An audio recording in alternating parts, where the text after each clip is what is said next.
All right. Hey, everybody. How's it going? This week we are doing Charting the Course Part 2, Mapping Out the Journey. Last week on Everest, we discussed Part 1 of our Charting the Course series, which was preparing for the journey. And there were 5 questions that you needed to ask yourself before setting out on any journey or any project or plan or anything that you set out to do. First question was, what do I really want out of life? Do our goals and our vision align? And and are they really aligning with what it is? If we have one goal that might be conflicting with another goal, then it might be difficult. Hey, Johnny, will you go ahead and turn your video off? I think it is the number one. For some reason, the video that's showing is not me. I stopped the video. Are we good? Possibly. The video is you the whole time for me, Steve. Okay, perfect. All right. Sorry about that. We'll go ahead and I'll just I'll cut that part out. All right. So, question number 1 that you want to answer is, what do you really want out of life? Do your personal goals all align with the other personal goals? And just as important, do they align with the goals of the people around you and the people who are on your team? The second question that we went over was, where are you currently? We use the analogy that if you're going to set your GPS and you don't have your destination, plugged in, or you don't have your location on, then people don't you have no idea where you're starting from. So it's taking account of where you're at, what current resources you have, what current skill level you're at, and you can't know where to go. You can't possibly chart your course without knowing where you're starting from. The third question that we answered was, what does the destination look like? We talked about visualization, being specific. What does it look like? What does it sound like? What does it feel like? What does it mean for you and your family? The more specific you are, the easier it is to visualize and to feel what it is you're going to feel in that moment when you actually succeed in reaching your destination. Number 4, the question was, what is the cost of the journey? Do you guys actually have the capacity to reach it? Do you have the resources to get where it is you're going? There's a lot of different things that account into what the cost of the journey is. And do you actually have the capacity and the resources, the time and the money to get there? The last question that we answered last week was, what characteristics are needed?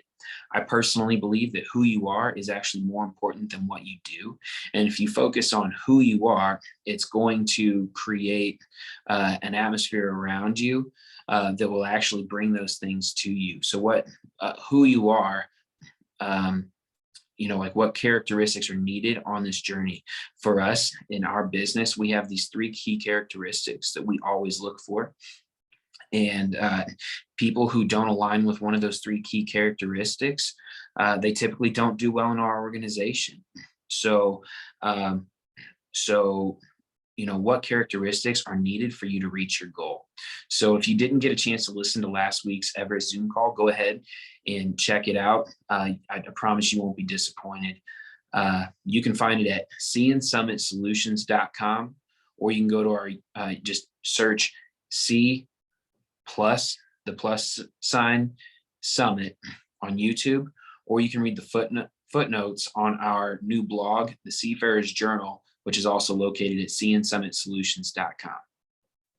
So now we'll get into part 2 of our Charting the Course series. This segment is called Mapping Out the Journey. Everybody has dreams, right?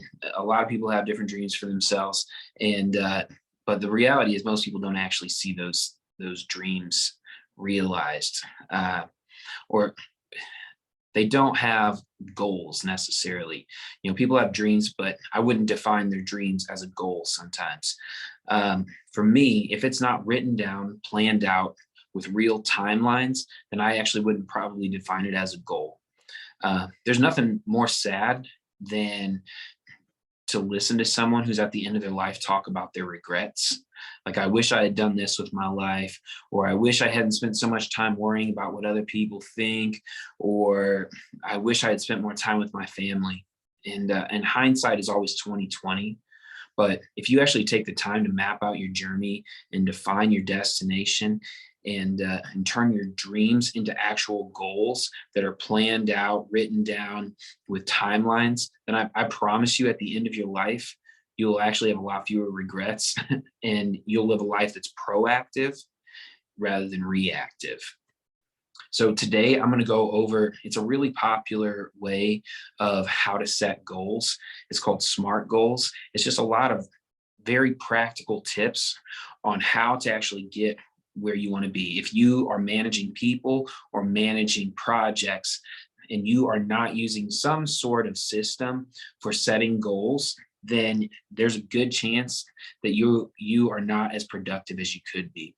So today I'm just going to go over some real specific things about the SMART goal system that you guys will be able to use. I'll put the notes up on the website so you guys can go back and you guys can start using this method to create goals and actually achieve them for yourselves. I'm just going to dive right in. So SMART goals is actually, it's an acronym, SMART, that they break it down. The S, number 1, stands for specific. We've talked about this before when it comes to visualizing the destination. You have to be specific. If it's not written down, it's not a real goal. I cannot stress that enough. If you don't write down what it is you want to accomplish, there is a really high chance that you're never going to actually accomplish it. So what does it look like? What does success look like to you? You have to define those things. Write down the details of it. Use your 5 senses. How does it feel? What does it mean for those around you? Another thing that you want to write down is, why is it important?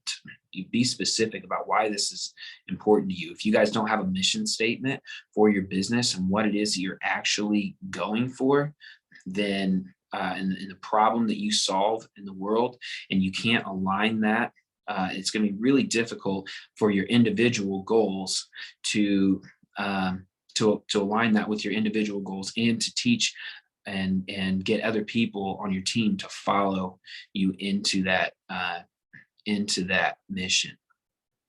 Who all does this affect?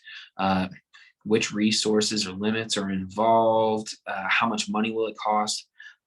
Money, time, manpower, and other resources. You want to write all this stuff down so that you can actually start going off of something. You want to be a student of your business and track everything. And if you don't actually write out the costs at the beginning, and you don't say, this is why it matters, why it's important, exactly what it looks like, success looks like to you, then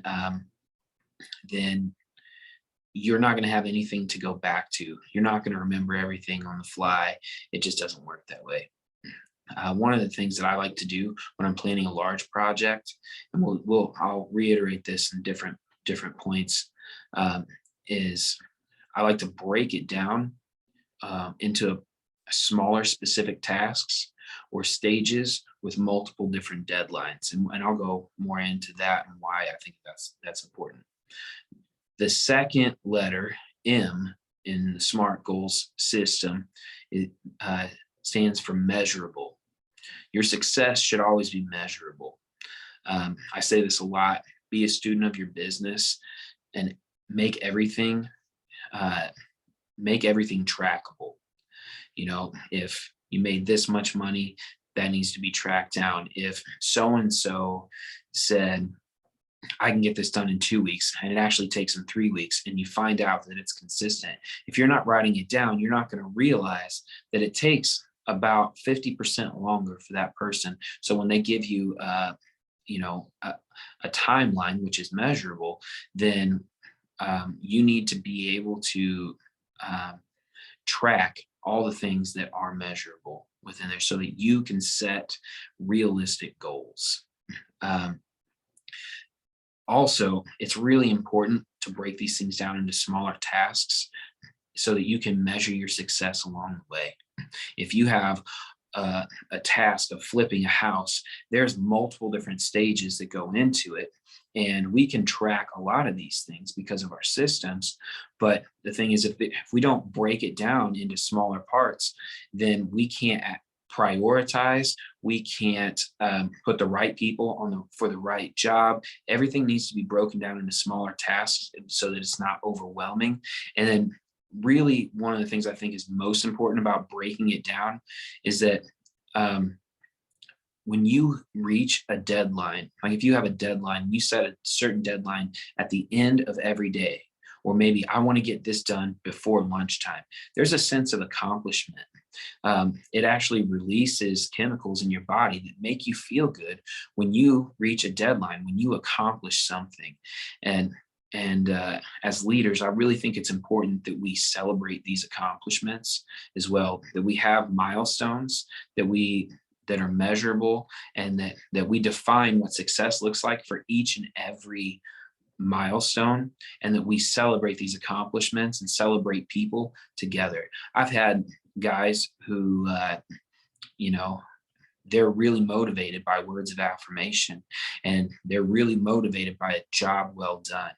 And if we don't, if it doesn't take that much time and effort, but if we're really intentional about celebrating these smaller milestones, breaking it up into smaller tasks and celebrating their accomplishments, it really does a lot for morale.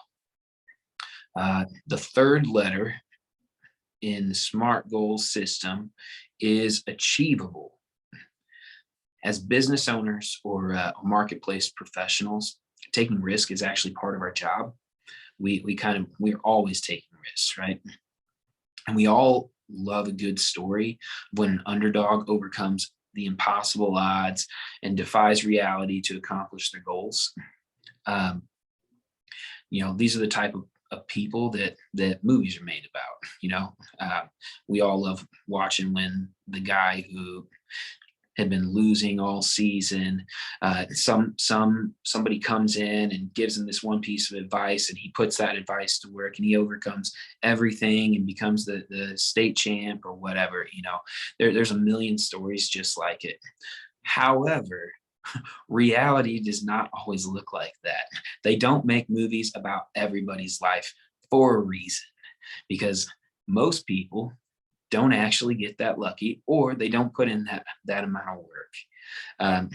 So when we're talking about creating achievable goals, I love it when people swing for the fences, and I think that we should try to solve problems that seem unsolvable.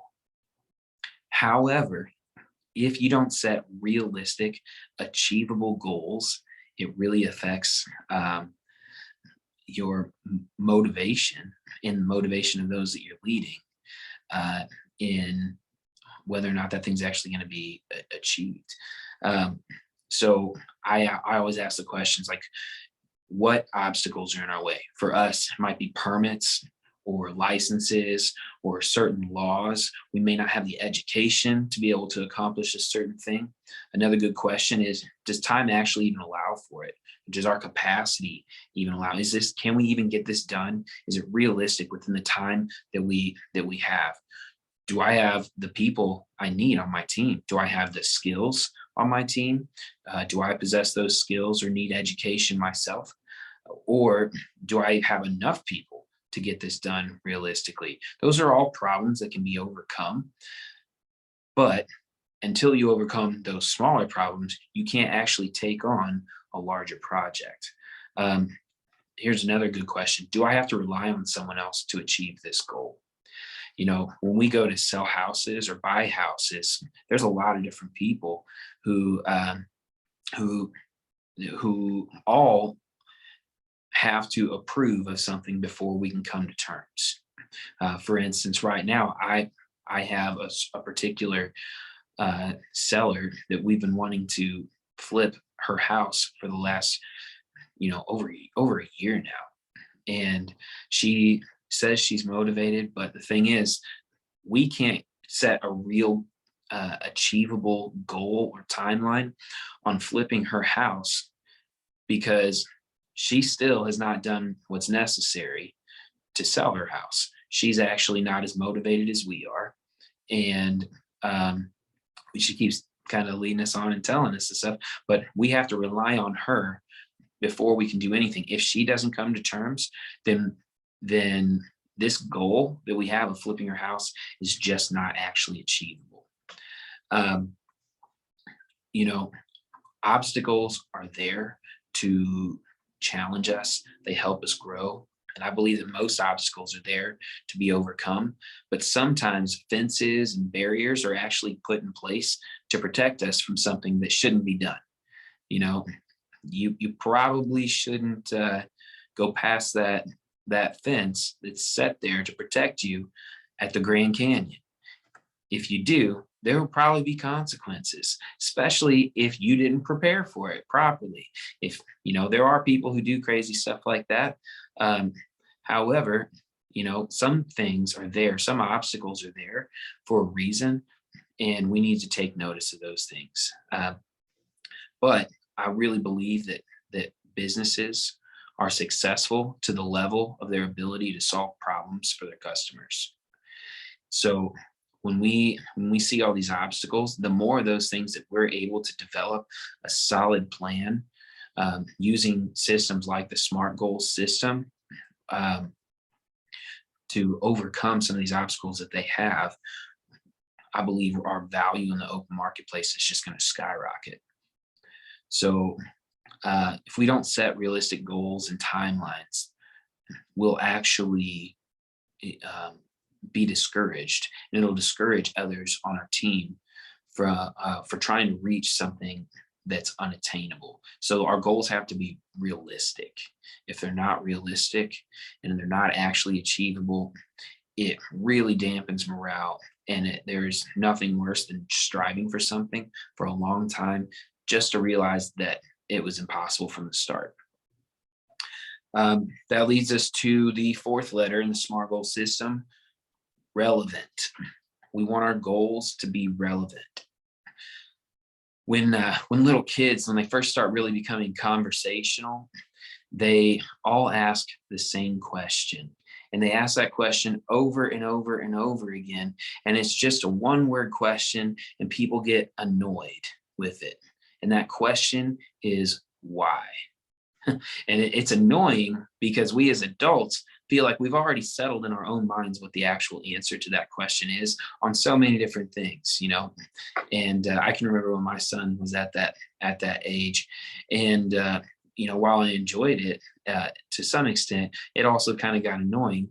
And I realized that the reason why it was annoying to me was because these things seem so simple to me, and because I had already had these figured out in my own mind. But what I didn't realize is that this whole world is completely new to him, and it's exciting, and he's developing his framework. And I realized that I was actually stuck in a framework because I stopped asking the question why. So when we are talking about having a goal that's relevant, we want to ask, why is this important? Why is this thing that we're trying to accomplish really matter? Why does it matter to us? Why should it matter to other people? And I think that we actually limit ourselves by not asking why enough.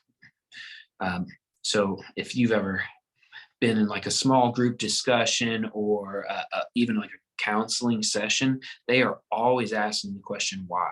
Why do you think that is? Why do you feel that way? The question is always why, and it always starts with why. And the reason why they do that is because it digs and it exposes things. It exposes things that it exposes the fact that you might be stuck in a rut and in a way of thinking that you didn't know that you were stuck in. And if you ask the question why enough, you can get down to the heart of the matter, and you can actually discover a lot of meaning and relevance for your goal. So this always comes back to goal alignment. Is it really worthwhile? Do I really have the capacity to do this in this season of my life? Is it the right time for me to do this? Why is it so important to me? And you might find out.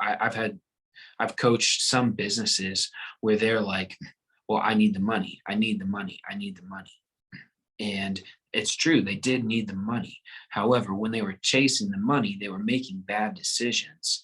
And so when they got down to the real why, the money was actually less important as we began to ask, why do you need the money? Okay, well, we can actually accomplish some of this in a different way.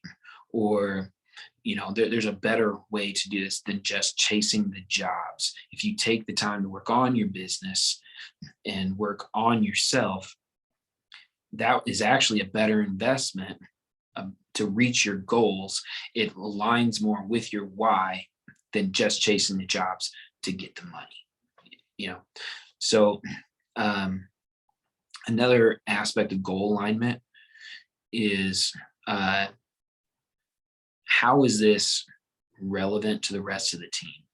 I've talked a little bit about this in some of our previous Zoom chats. If there's no connection between your goal and the personal goals of each individual on your team, that disconnection will inevitably lead, excuse me, it will inevitably lead to a loss of productivity and morale. People need to understand why this is relevant to their life. If you can't connect their own personal goals, the things that really matter to them, to what it is you're trying to accomplish, then there's a disconnection there. And where there's disconnection, relationships are affected and productivity is affected. So I'll try and hurry up here. The fifth letter, T, in our SMART goal system is time bound. A goal is not a goal until a date is set. Some things are easier to give timelines to than others, especially if you have to rely on other people. Does this goal rely on you alone, or a team that's trying to accomplish something? There's a lot of different other things, like I don't know how long it's going to take me to complete this particular course because it's not something I've done before. But you can try and set some smaller deadlines and then add those longer or smaller deadlines into a larger deadline that will help you break down and be a little bit more realistic. One of the things you have to do when setting deadlines is you have to be extremely flexible and adjust to changing priorities. Along the journey, our name's Sea+Summit, so we use a lot of metaphors that have to do with setting the course and in setting sails and charting the course and all that stuff.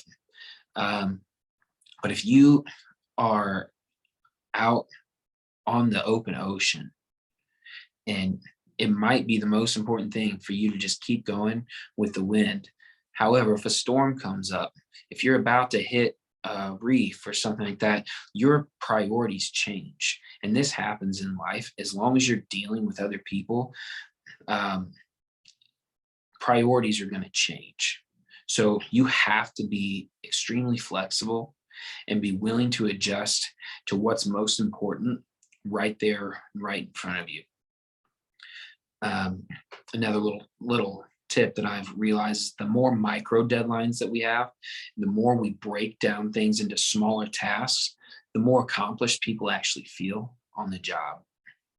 And again, it raises morale, makes people feel better, releases, the right chemicals that make people just feel good, and gives us more to celebrate as well. And if you have a culture of celebrating your accomplishments, people really like to be a part of that long term. They really enjoy it. Another little thing is honor your own deadlines. I've seen so many people who they set goals that only rely on them. And since they're only letting themselves down, they actually don't go and accomplish those things because there's not really a lot of stakes. You might want to set a deadline that says, this is the stake. If I don't do this, then I won't allow myself to do this, something that you enjoy or something like that. I'm not saying create a punishment culture, but if you have a reward at the end of this in honoring your own personal deadlines, then again, people, there's a chemical release when they reach some sort of accomplishment, and people will work 10 times harder, even if it's for something silly. I was part of an organization one time, and they just had this silly little handmade trophy, and people worked their tails off to hold on to that trophy. And they only got it for 1 week, and that trophy would pass around from team to team every week. But people would work so much harder just to get that little bit of a chemical, that feel-good chemical release from their brain, and the productivity was just absolutely through the roof, and the morale. Everybody just loved rallying behind that silly, homemade, ugly-looking little trophy, and but it was just the little goal, and that really brought people together. But if you also, another thing with honoring your own deadlines, if people see you not honoring your own deadlines, they're not going to take you serious whenever you set a deadline for anyone else. People don't like hypocrites. And if you don't take your own goals and deadlines serious, they're not going to take them serious either. So that is the SMART goals goal setting system. Does anyone have any questions, takeaways, or anything to add, or has anyone ever used the SMART goal system before? It's been around for a while. I've never used the system. I've definitely heard of it just throughout school, taking like business classes and stuff like that.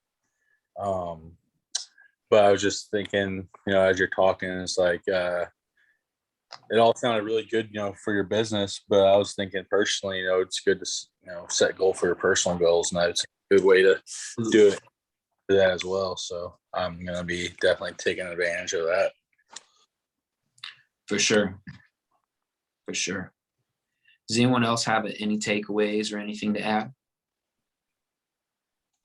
No, I think that using the SMART goals is something that is easily performed. And yeah, I even took notes here. I'm not typically a note taker, but I feel like I've heard this in the past, and but I wanted to make sure that I knew, these 5 different things. And then I'm really working with my wife here lately to have us have a vision for our future. It's like you said last week, without vision, people perish. And so yes, I will use this, and I'm excited. Sure. Do we have time for one more? Yeah. When I'm a government civilian retiree, and we set goals for our team all the time. And I mean, it was just a requirement that each team had to have a minimum of 3 goals for the whole year. But to be perfectly honest with you, I think it kept us on track from to be able to accomplish above what our everyday life was. On the clerical end, we would send out reports, we would order supplies, help with the travel, but there were other things that needed to be done. And I think those goals helped us to set that. It really was useful. Yeah, definitely. Definitely. We said without a vision, people perish.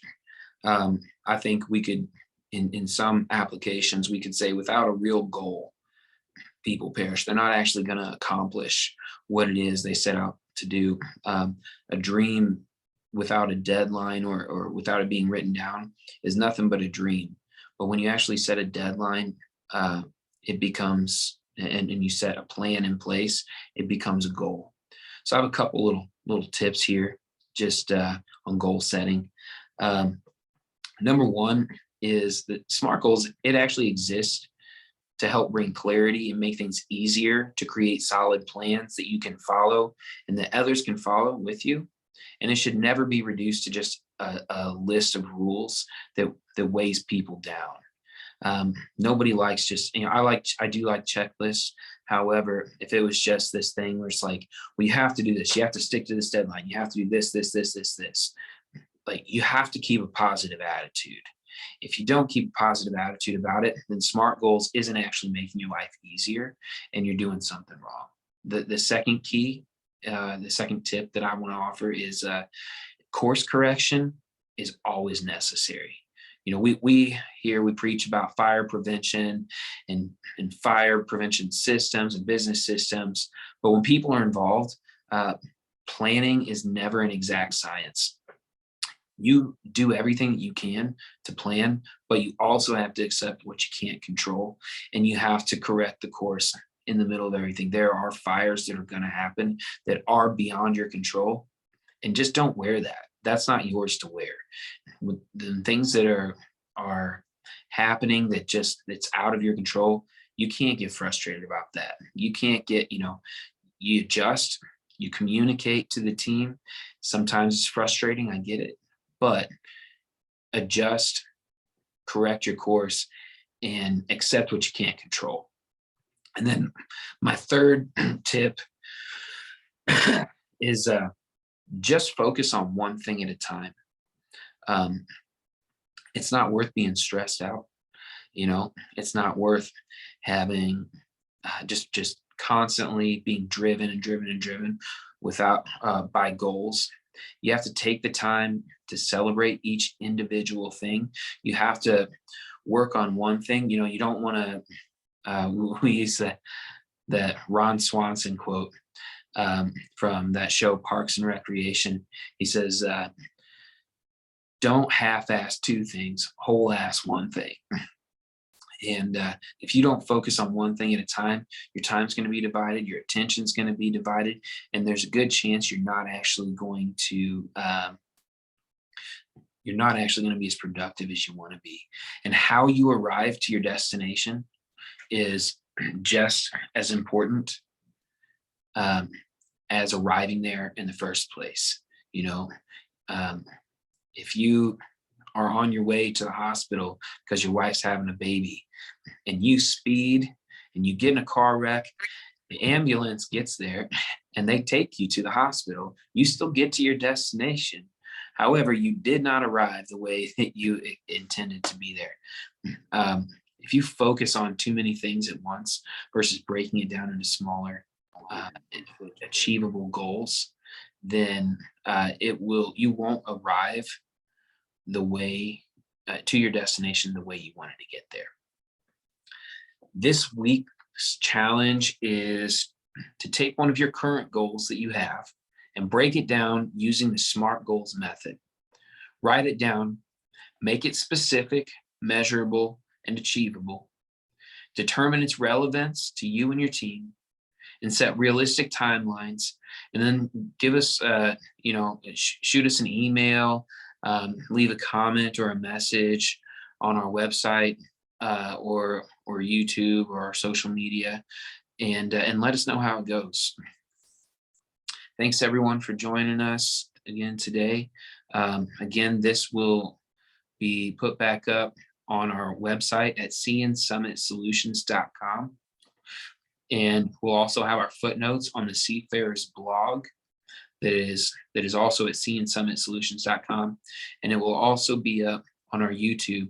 If you just go and type in C, the plus symbol, Summit, you should be able to find it. All right, everybody, have a great week, and I'll see you soon.